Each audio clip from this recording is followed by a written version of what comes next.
We need to wrestle with this a moment, because in our culture today, what is constantly said is, if you disagree with me, you hate me. If you disagree with me, you hate me. You don't like what I have to say? You're a hater.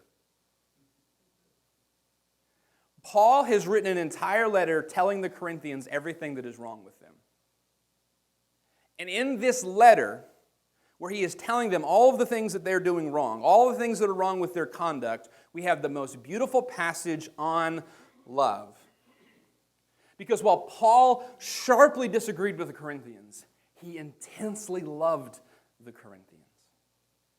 And I want us to cast off the lie that our culture is constantly telling us that if I disagree with someone, I hate them.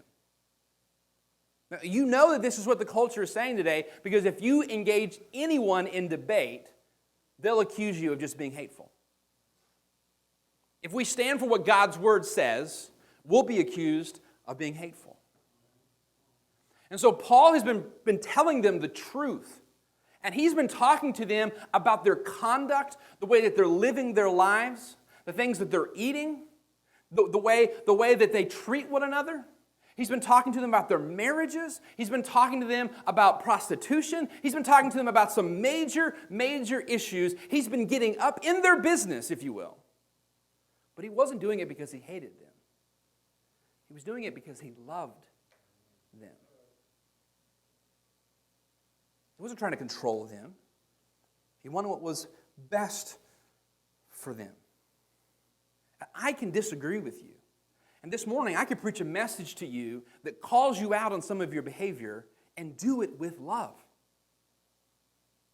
I go to the jail on a regular basis. I go to the jail and I preach the gospel to the jail because I love those men in the jail. I don't agree with everything that they've done, and I don't affirm their actions.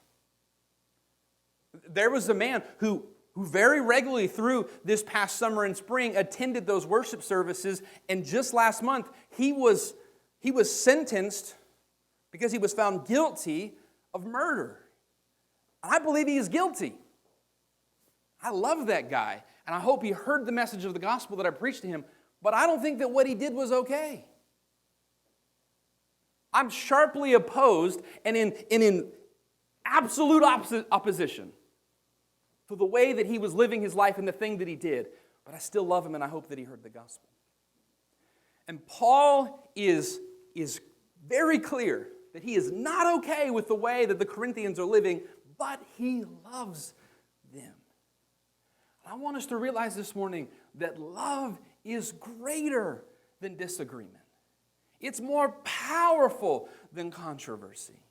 And you and I can stand for the truth even if the world believes a lie, and do so in love. And the message that Paul writes to the Corinthians should strike us this morning, because we're going to have opportunities to stand up for what's right, and we've got to do it.